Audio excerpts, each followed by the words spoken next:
The Holy Gospel according to Matthew. Whoever welcomes you welcomes me, and whoever welcomes me welcomes the one who sent me. Whoever welcomes a prophet in the name of a prophet will receive a prophet's reward. And whoever welcomes a righteous person in the name of a righteous person will receive the reward of the righteous. And whoever gives a cup of cold water to one of these little ones in the name of a disciple, truly I tell you, none of these will lose their reward. The Gospel of the Lord. Well, today is July 2nd.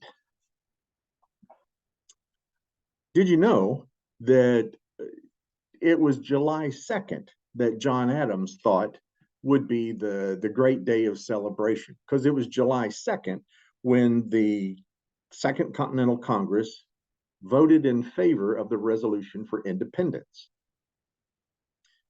July 4th is when the document was ready. Wasn't really signed. It wasn't prepared by the printing company until later. Actually, it wasn't signed until early August, but that's okay. But John Adams wrote a letter to his wife Abigail, and he said, this should be the solemnest of days in our history, where we celebrate with fireworks, with songs, with plays, with scriptural readings, with all these things. This is the day to remember. Well, he was only 2 days off. As it worked out, those things would all happen on July 4th from here on out. There was a problem, though, in this declaration. And since it's July 2nd, being an American Lutheran, we always have the sense of our Lutheranism, but sometimes we don't always look at our Americanism. The Declaration was an incredible document, no doubt. There were, 4 members of the Declaration Committee: Thomas Jefferson, of course, John Adams, Benjamin Franklin, Roger Sherman of Connecticut, and Robert Livingston of New York. That makes 5, doesn't it? So there's 5 on this committee, and Jefferson was the one who was chosen to write it. He was the one who had the flair with the written word. John Adams was the great speaker. And Benjamin Franklin himself said, I can write funny stuff, but to write some serious politics, no, you don't want me for that. Well, Jefferson then produced this magnificent document. And the first memorable piece of the Declaration of Independence is full of all this wonderful, soaring rhetoric that was derived from the Enlightenment period, and all the ideals of John Locke and Montesquieu and other guys that Thomas Jefferson idolized. The Enlightenment, which was an 18th century European intellectual movement, they stressed liberty and equality as natural human rights, natural laws. These are the laws of God, they said. So the words in the first portion of this document were more philosophical and inspiring and aspiring than what was really going on. They were good words, but they didn't always meet with the reality. And sometimes it's even lent itself to misinterpretation and redefinition throughout our American history. The later portion was referring to the specific issues of the time. It contained a list of wrongdoings from the King George III, and what Great Britain had done to the colonies. Oh, they had all kinds of acts. You've heard about the Stamp Act. There was the Townshend Acts, the Grenville Acts, all these things. And these were all the king's repeated interfering with the laws of the colonies and their ability to govern themselves. He winds up putting hostile British redcoats in the middle of the colonies, generally acting like, as they called him, a tyrant. while violating American colonist rights. Jefferson levels about 30 charges against King George III. All of this in Jefferson's first draft, all intended to justify the colonists rebelling against King George and Great Britain. Included in this list, there was a 168 word passage that was condemning slavery as one of those many evils that was pushed upon the British or the American colonists by the British Crown. It was easy to blame George III for the institution of chattel slavery. Chattel slavery is the buying and selling of people as property, and to include that along with the long list of abuses. The first part of the so-called slavery clause was aimed directly at King George. Jefferson wrote, "He has waged cruel war against human nature itself, violating its most sacred rights of life and liberty in the persons of a distant people who never offended him, captivating and carrying them into slavery in another hemisphere, or to incur miserable death in the transportation thither." The second part of that passage was referring to a 1775 proclamation by Lord Dunsmore in the British House of Lords, which offered freedom to any enslaved person within the American colonies who volunteered to serve in the British Army against the American patriots. So Jefferson writes, "He is now exciting those very people to rise in arms against us and to purchase that liberty of which he has deprived them by murdering the people on whom he has obtruded them, thus paying off former crimes committed against the liberty of people with crimes which he urges them to commit against the lives of another." Well, Lord Dunsmore's 1775 proclamation also inspired thousands of enslaved Africans to seek liberty behind the British lines.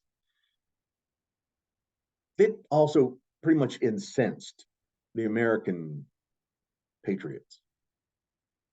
Including a direct reference to this, Jefferson knew that it would fully rally the colonists behind the cause of independence and their commitment to the rebellion. Well, the four other members of the subcommittee were discussing this, and I had the sneaking suspicion that Jefferson, himself a slave owner, was probably not the author of that passage. The tone changes, the word changes. Being a pretty fair editor, I can tell when voices change. And I think this was John Adams who had written that passage, the slavery clause that we talked about. Anyway, so the four other members are now debating this draft, and then it was sent to the full 56 members of the Second Continental Congress that debated the merits of this Declaration of Independence. Edward Rutledge, the delegate from South Carolina, raised the question about this document, about this clause especially. Of course, South Carolina and Virginia and North Carolina and Georgia, they were all slaveholding states for sure. And while all the 13 colonies allowed slavery, they didn't all commit to it. Not like the colonies where there was tobacco and cotton and indigo and rice being raised. You're talking about from Virginia on down. Rutledge says, "You remove that passage or else we will bury your dream of independence." Adams was infuriated, but at the end of the day, even Benjamin Franklin, even Thomas Jefferson, who hypocritically said that he had committed to releasing his own slaves, untrue. Even when he died, he still had so many slaves. even fathered children by Sally Hemings, one of his own slaves. Anyway, Adams was the only one to rail against it. So the rest of them agreed to cut it. Too many delegates, and the colonies they represented had a vested interest in perpetuating the institution of chattel slavery. Southern plantation owners insisted that they needed the free labor to produce, as I mentioned, tobacco, cotton, indigo, rice, cash crops. Northern shipping merchants even depended on the transatlantic triangle trade, they called it, the transportation of rum and sugar and enslaved Africans. Now, at the time, about 1/3 of the delegates to the Continental Congress, the Second Continental Congress, who would go on to become signers of the Declaration of Independence, 1/3 of those 56 owned slaves themselves. So their own self-interest was being involved there. The delegates had a larger intent in mind when they deleted the references to slavery in the document. They realized that the manifesto would inevitably lead to war. But this document had to convince thousands of colonists to voluntarily risk their lives in a rebellion against Great Britain. The grievances against King George III had to be ironclad and compelling. They had to unify the colonists from all 13 colonies, very different colonies, and from all walks of life. They needed to clearly distinguish friends from enemies. Removing the slavery passage, they felt, helped to clarify their arguments and to achieve those goals. John Adams told them in this haranguing against the pro-slavery delegates, he said that a second war would be fought over that very issue within 100 years. 85 years later, the South seceded from the Union over the issue of slavery. The Civil War erupted in 1861. Well, things don't get better when they write the U.S. Constitution in 1787, where they actually referred to Negroes, their word, as worth 3/5 of a human being. 3/5 of a human being.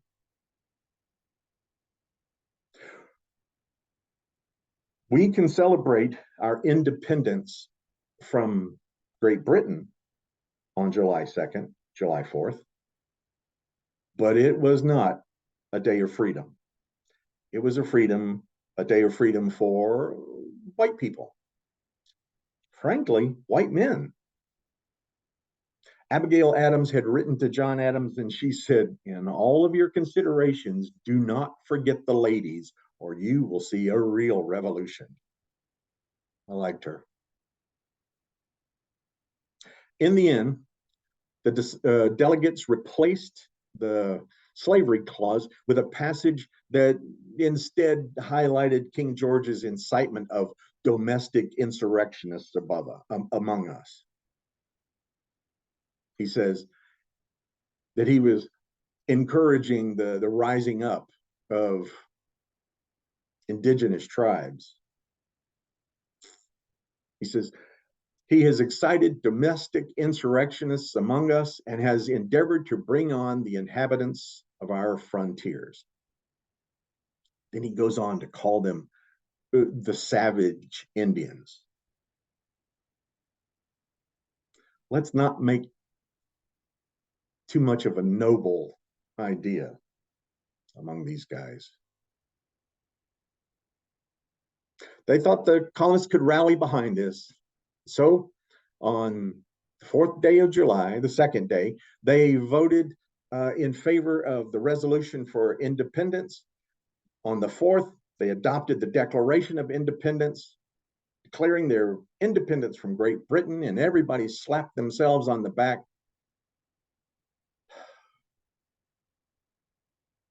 But it was only the white guys who were truly independent.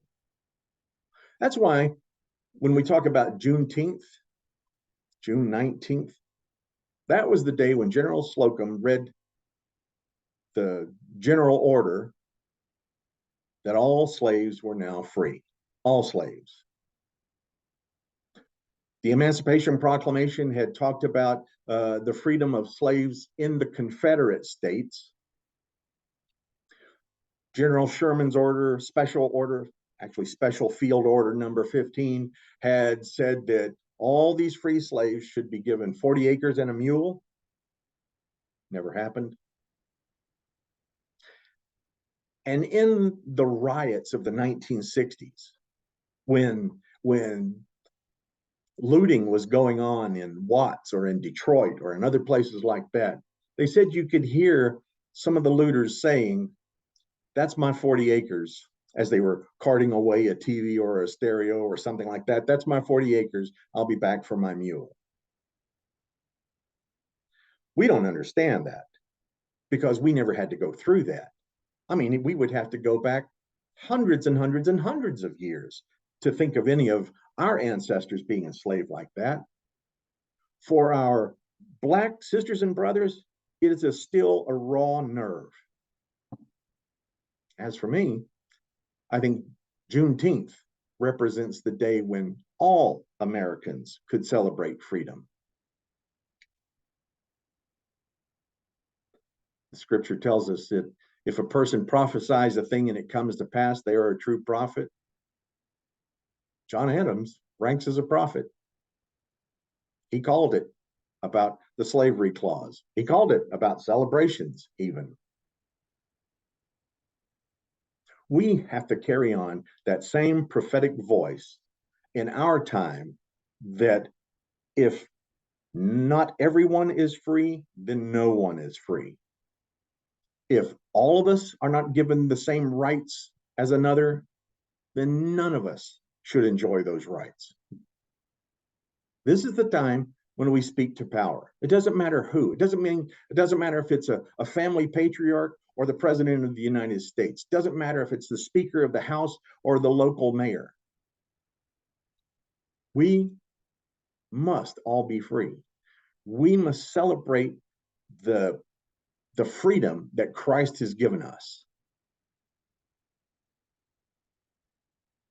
When Jesus talks about slavery, he's talking about us being like a slave to the will of God. Jesus never wanted us to be enslaved to another person. And Jesus didn't set out to change institutions by changing institutions. He set out to change us individually. Reinhold Niebuhr wrote a book called Moral Man and Immoral Society. And he says the very same thing. You don't change society by setting out to change society. You change society by changing the hearts of every member in society. That's what we do. We speak to the hearts of people and proclaim independence, proclaim freedom, the freedom that Christ gives us in spiritual matters, in economic matters, in political matters. We must be agents of freedom. God demands it.